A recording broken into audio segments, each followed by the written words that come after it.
They have this matted room where we would do some sparring and some jujitsu and some hand-to-hand stuff.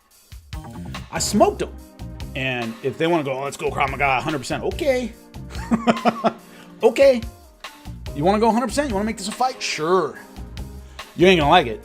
If the gloves come off and I'm allowed to do anything I want to do and I'm really mad at you and you really corner me, I'm going to hurt you and I'm going to hurt you bad.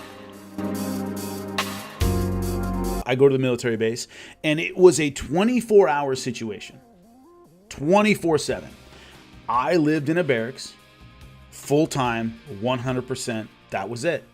I showered with everybody else. I ate with everybody else. When there was no cameras on, didn't matter. I didn't leave. I lived like an Israeli soldier for 5 days, whatever it was. The physical training I didn't find necessarily that difficult, but it was just a different kind of training. You know, I had done fight camps, but I had never run through an obstacle course with full military gear with the backpack on and everything, carrying a gun. I'd never done that before.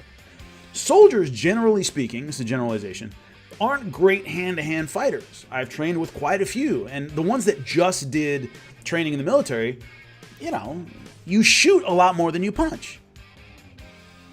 You have an automatic weapon. If that's what you learn to use, you learn to throw a grenade before you learn to throw a kick. It's just the nature of the military. So that is something a lot of people don't necessarily understand if you've been in the fight world. Military guys by themselves, that's the only training they have, typically don't have great hands. They're not fantastic fighters. Their instructor of this particular platoon of guys was a guy named Moran Nakash. He was a boxer. He had decent hands. They have this matted room where we would do some sparring and some jujitsu and some hand-to-hand stuff. I smoked them. Especially on the ground. A couple of guys did some jujitsu. They were maybe blue belt level. They really didn't have great jujitsu. So whenever we, you know, after hours, and we were like, hey, can we do some hand-to-hand stuff? Or like, can you show us some boxing or some kickboxing? I was a much better boxer and kickboxer than they were. I was way better on the ground. One guy, Manesh was his name, was this big heavyweight. His parents, or his dad, was a Kyokushin instructor. So he had some decent kicks. He could actually fight. But you got to remember, you know, they're young kids. They're 18 to 20, generally speaking. And they just weren't professional martial artists. They were soldiers.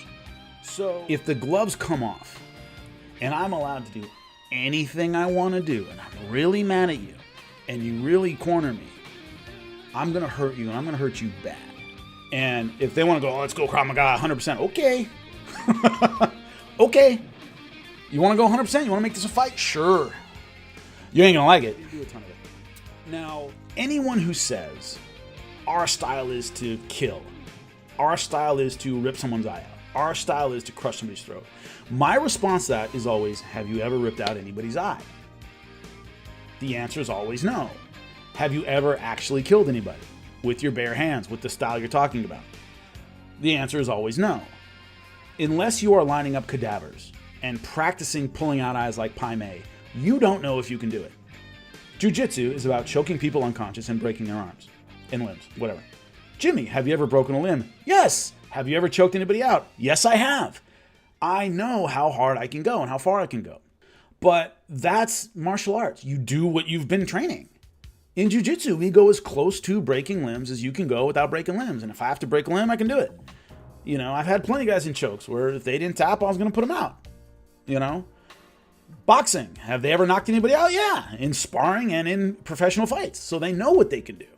The problem is the more you say my style's deadly, the more I have to ask, well, how often have you done it? The actual act. How often have you crushed somebody's throat? And once again, unless you're using cadavers or something, you've never done it. So the idea that, you know, we train to kill. Well, have you ever killed anybody?